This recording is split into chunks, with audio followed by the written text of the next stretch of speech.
Bapak Ibu, saudara-saudari, anak-anak yang terkasih dalam Tuhan, selamat Paskah, selamat pagi. Ngomong-ngomong, pagi ini kedatang ke sini, ngapain kita ini? Ayo, kita merayakan apa ini? Apa itu Paskah? Kebangkitan Tuhan. Amin, semua setuju? Baik, saya tanya sekarang, kita merayakan kebangkitan Tuhan, amin? Betulkah Tuhan bangkit? Buktinya apa? Ayo, buktinya apa? Kitab suci, ngomong kitab suci so ditulis. Apa buktinya bahwa Yesus Tuhan sungguh bangkit? Apalagi kalau tadi malam, meriah banget, sampai bangkitnya dirayakan sampai jam 12:30, jam 12:30. Karena saking sukacitanya. Tapi benar enggak yang kita rayakan ini bangkit? Betulkah Yesus bangkit? Buktinya apa? Kubur kosong, amin. 1, oke. Betulkah kubur kosong menjadi bukti bahwa Yesus bangkit?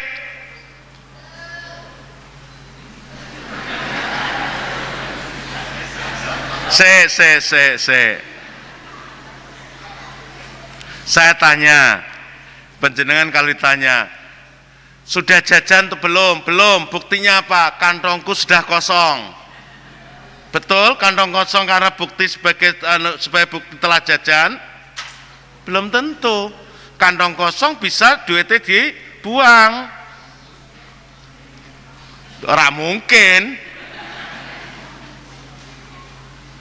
Ayo, boleh dikatakan buktinya kubur kosong, Romo. Oke, tapi kubur kosong bisa saja jenazah Yesus dicuri orang atau didelik sama pengikutnya.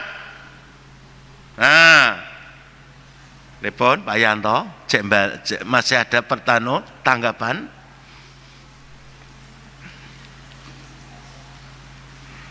Seras hidup seras hidup Paskahane.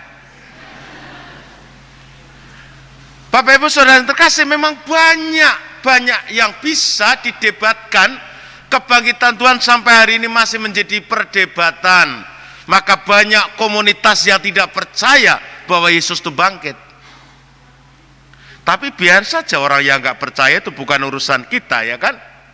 Kita setidaknya yang berada di gedung gereja Santo Paulus tercinta di Kota Nganjuk, Jalan Diponegoro nomor 6365 ini, yang posisinya di Mangkunegaran, seberang sana di Gunung Kidul.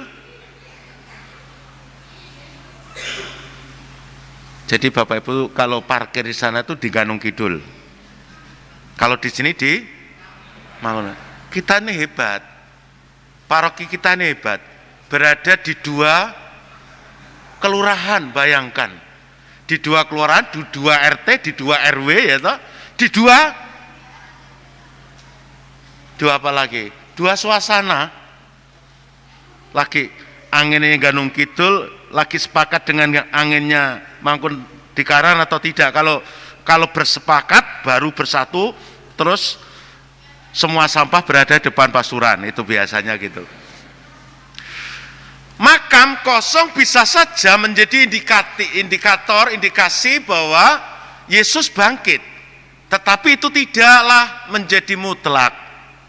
Tapi masih bisa dikatakan, Romo, kalau makam kosong itu karena dicuri bagaimana? Tadi kan ada di sana dikatakan bahwa mana ada pencuri kok sempat-sempatnya menempatkan kain, dirapikan lagi. Tadi kan diceritakan begitu. Didapatinya memang kain sudah teratur. Di sana dikatakan ia melihat kain kafan terletak di tanah, sedangkan kain peluh yang tadinya ada di kepala Yesus tidak terletak dekat kain kafan itu, tapi terlipat. Oke. Bisa saja yang mencuri itu bukan pencuri, tapi yang mencuri adalah muridnya. Jadi kalau muridnya akan tenang-tenang saja, maka masih sempat kelipat-kelipat. Oke, kali itu makam kosong belum menjadi salah satu indikator yang utama. Lalu apalagi? Penampakan. Penampakan. Kalau Yesus dicuri begitu saja dan betul-betul tidak bangkit, mana mungkin terjadi penampakan kepada para murid beberapa kali, bukan hanya sekali, banyak kali. Dan nanti akan kita lihat, nanti sore bacanya akan sedikit berbeda, bagaimana Yesus menampakkan dirinya kepada kedua murid di Emmaus. Nanti sore nggak ke gereja lagi toh, jadi ini ceritanya agak sedikit beda, nggak apa-apa tak culik ya toh. Nanti sore akan diceritakan bagaimana para murid bersama dengan Yesus dalam perjalanan ke Emmaus. Meskipun ya sedikit doon dalam perjalanan, sampai perjalanan dari Yerusalem ke Emmaus itu jauh, tapi nggak kenal-kenal juga. Sampai dijelaskan kitab suci ini nggak ngerti juga. Baru setelah memecahkan roti, dia tahu, oh itu adalah Yesus. Lalu juga ada penampakan-penampakan lain. Maria Magdalena setidaknya juga mendapatkan penampakan. Dan waktu mau memeluk Yesus, lalu Yesus mengatakan, Maria, jangan memeluk aku, karena aku belum pergi kepada Bapa. Kalau tafsir yang agak sedikit nakal, jangan memeluk aku, karena kain kafan sudah ada di kubur, aku tidak pakai pakaian. Itu tafsir yang nakal. Lalu penampakan lagi kepada para murid, termasuk yang paling indah adalah bagaimana ketika menampakkan dirinya kepada para murid di Danau Tiberias. Lalu, hoi anak-anak, adakah makanan? Oh, cuma dikit. Oke lah, aku akan bikin arang dan nanti kita akan makan. Nah, adakah lauk pauk? Tidak ada. Akhirnya membuat dan Yesus makan. Saudara terkasih, ini pun masih bisa dibantah. Sekalipun dikatakan ada penampakan, namun ini pun masih bisa dibantah. Kok bisa? Bisa. Penampakan bisa saja terjadi kalau orang itu memiliki kerinduan yang mendalam sehingga menghasilkan halusinasi. Panjenengan pernah merasa kangen dengan seseorang? Pernah toh? Rasanya kalau keuangannya mendalam itu bisa saja mak seret ketok.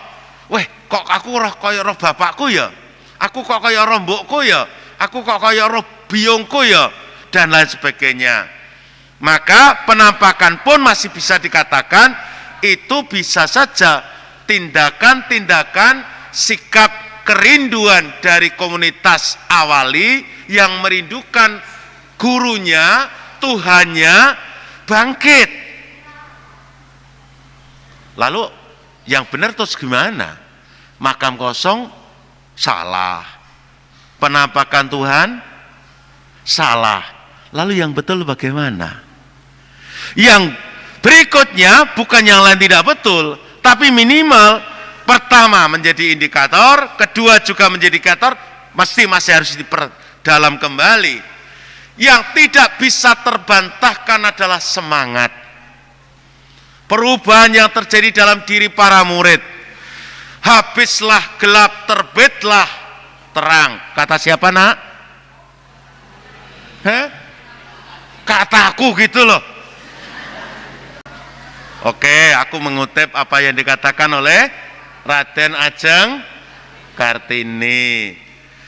Dari yang mengalami ketakutan, pintu-pintu ditutup, dikunci, takut dengan orang Yahudi, sekarang berani luar biasa. Tidak mungkin keberanian itu dibangun tanpa adanya faktor yang menentukan bangunan itu.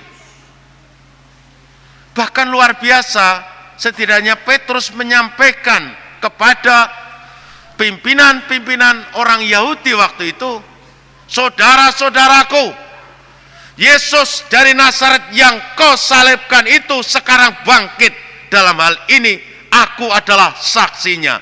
Petrus yang tadinya takut, bahkan dengan wanita aja takut loh, nggak percaya. Jumat Agung kemarin disimak toh, bukankah engkau murid dari orang itu? Jawabnya, pinter. Yang tadinya takut bahkan dengan seorang wanita, bayangkan karo wong wedok wedi. Zaman sekarang kan nggak ada ya laki-laki yang takut dengan wanita. Ada nggak? Ada nggak? Suami-suami takut istri ada nggak? Yang tadinya takut luar biasa sekarang menjadi berani luar biasa, dan semuanya para murid mengalami pembaruan hidup.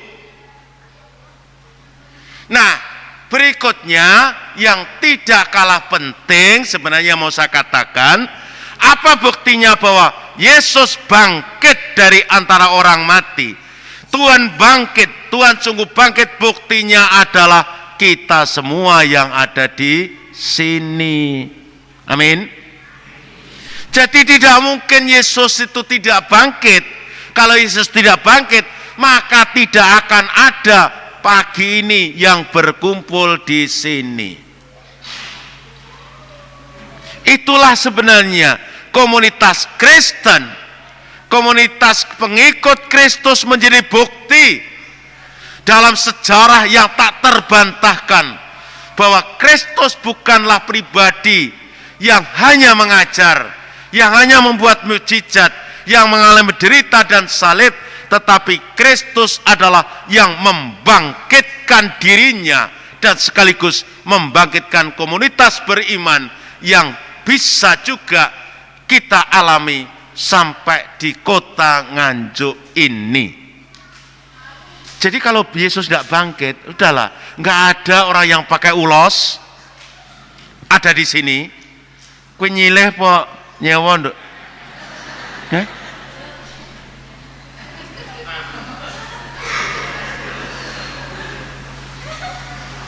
Bapak Ibu jangan ngomong-ngomong, pinjem. Iya benar. Pinjem. Gratis po. Gratis. Hah? Punyanya kepala sekolah. Kepala sekolah duwe sakmene kae. Lagi saben dina nganggo iki rong sasi lagi bar. Terima kasih yang dipinjami. Tapi ki kok beda dhewe, Dok? Oh, beda-beda. Bapak Ibu, ulosnya dipakai per hari, per tanggal beda.